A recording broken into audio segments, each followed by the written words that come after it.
welcome back to what might be the start of a new series. I'm not entirely sure yet, but as you may have noticed, that's not my Capri. It's not changed colours and I'm not cheating on my Capri. It's over there somewhere still. But this is a Capri I've been tasked with getting back going again. So, it's a bit of a different one, as you can tell. From what I've been told, it's a 76 American Capri. It's already had the grille and headlights changed back. Still got the American front bumper. It's a very different sort of styling to what we have over here, but rather tasteful, quite nice. But as far as I know, it's not been running for a while. It's had various issues and other people tried to fix the issues, but haven't been successful. Now it's ended up in my hands, and I've got the joys of fixing it. So, I haven't actually tried to do anything with it yet. I know, from what I've been told, when you flick the starter over, it continues going until you flick the kill switch by the battery. There is a melted relay holder down here, which has been bypassed, and the ground cable sort of melted and snapped off as well there. So there's a few issues with that. This relay apparently has been fitted. I have no idea what it does yet, if it's even the right relay for whatever it does. The original Spark 1 module is melted. So all the potting compound is melted out and gone elsewhere, so either there's an internal fault on the Spark module, or there's a reason for that. So, no idea yet. It's going to require a bit more testing and wiring, but that could be related to the melted relay over there and such. So we'll look into that one. The Spark 1 modules are now very hard to get hold of because they're quite a rare, I believe, Californian thing. It's not a common. It's all emissions related, so unlike the 2.8 Capris in this country, this is a very early one. It's on a carb 76, and yeah. So skip forward a bit a minute. I've started tracing out the wiring. So, in fact, when you do turn the key, it doesn't stop running. Well, try and turn over it anyway, because it won't run. I've traced this one back to being the automatic transmission relay, which is kind of working and kind of not working at the minute. So we've got to suss that one out. And once again, if you do it from here, I'll try and I've got to GoPro it a minute. So I try and turn the power on and press a bit of power to a starter. Oh, didn't do it then.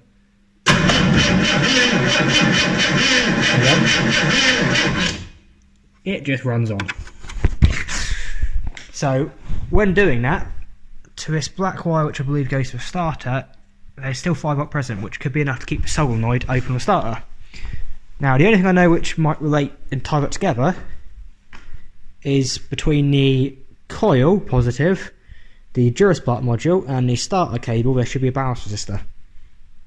Now, upon testing the wiring earlier, I worked out that that one there, the black and yellow, should be the ballast resistor.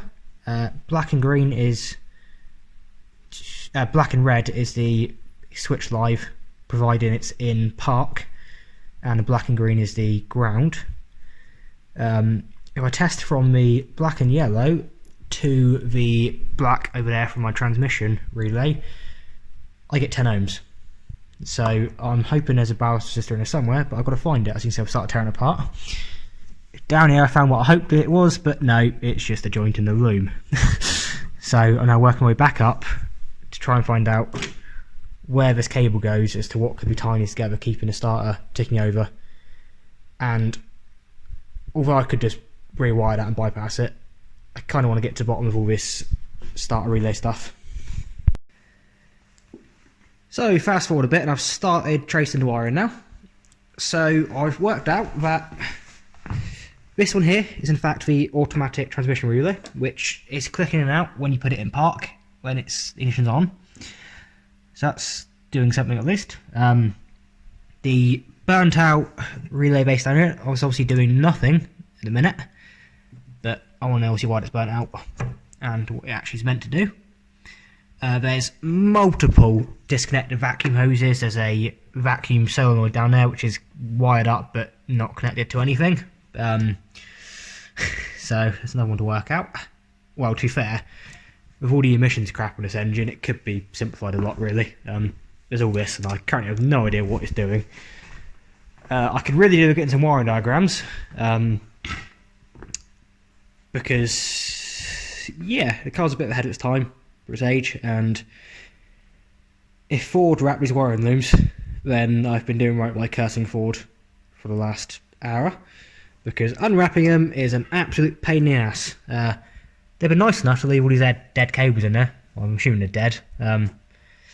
Something to the headlights or whatever, and various cut-off ends and all sorts. They really didn't care when they put this together, did they?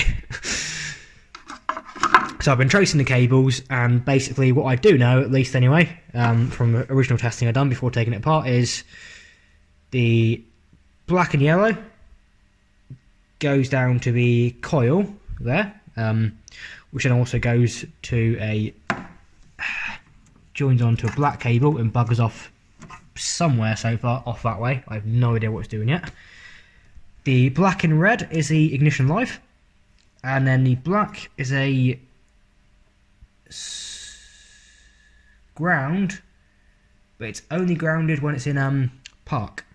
What I've seen so far. I think it was what I'd test that to be a ground, not a live. I can't remember now. It was a while ago. But we've got power and all up there. The other one is pretty much, I know, from looking at diagrams, I think 3 of them go straight to the Dizzy, which is fine. And then the 4th one, what does that do again? I've got a bit of an odd wiring diagram here. The only thing I've found so far relating to any early Capri stuff. Obviously this car is 44 years old. I'm 24. So I'm learning my way around it a bit. Does this say about the... Yes. So the green one for the ignition module should go back to the positive on the coil, and then that'll go off to the tacho and such. So that should all be fine as well. But I'm trying to sort of trace my way around here a minute and alter this, because this here is... What we've got here is a Duraspark 2 module, I can't remember what to explain it or not. And it previously to that it had a Duraspark 1 module. So the new stuff doesn't need this third wire on the top, the yellow and the black, but it does need a ballast resistor instead. So that's got to be sussed out, worked out. Want a few wiring diagrams for that. Got to check then, I'm probably going to have to change the coil. I need to see the numbers on this and see if it's got the right coil or not fitted yet. I've got no idea. But that will need changing if not. The one that's the correct one. The old Mercraft one there.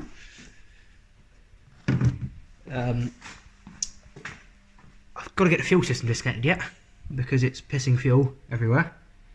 And that's not ideal. So, car needs a rebuild. And I think I might have briefly mentioned earlier about the starter. When you turn it over, it don't stop. So I'll try and just show you roughly what's going on with that, if possible. So to do this, instead of getting the car, I've got here the automatic transmission relay and the starter cables here. If I turn on the kill switch for the car, turn it over,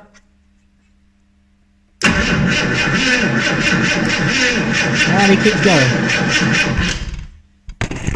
Keeps going until you flip the kill switch. When I was testing that, I had 5 volts still sitting on the black feed to a starter here.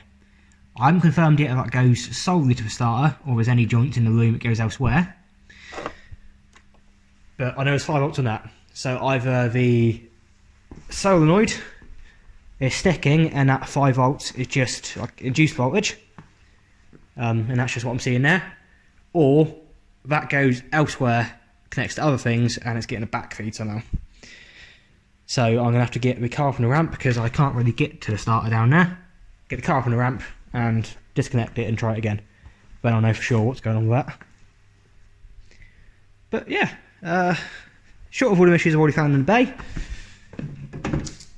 It's got a beautiful vinyl roof on this one, and a nice, quite rare, interesting interior.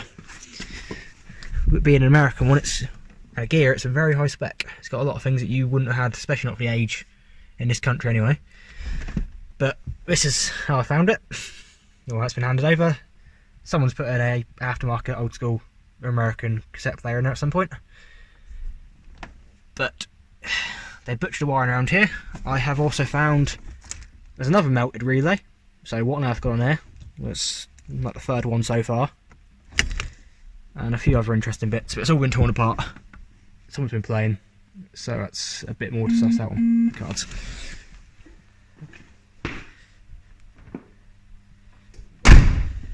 Yeah, it should be a fun project. I've been tasked with getting it going, hopefully, so don't reckon it's going to be too difficult, he says. That might come back to bite me. But with all the American stuff on it, they've definitely made it a bit more interesting, and yeah, they've slung a lot of crap on there. So I've got a lot to suss out here, and then speak to the owner about what he wants doing with some of it. But yeah, one beautiful Capri. A nice addition to the workshop for the time being. Until it's up and ready for Gary.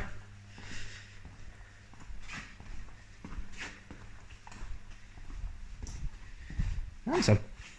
So if you happen to have enjoyed this, I don't know how long the episode is yet, no idea. If you happen to have enjoyed this episode, it's a bit of an introduction. Obviously I haven't got too far into Capri yet, just getting to know what's what. I need all of the parts, and ideally try and get some diagrams for that. So if you happen to know of any diagrams, if I haven't found some by now, then yeah, please share them. But yeah, if you happen to have enjoyed this first episode and you want to see some more on this Capri, then why not drop a comment, like the video and subscribe, and so I'll see you again next time.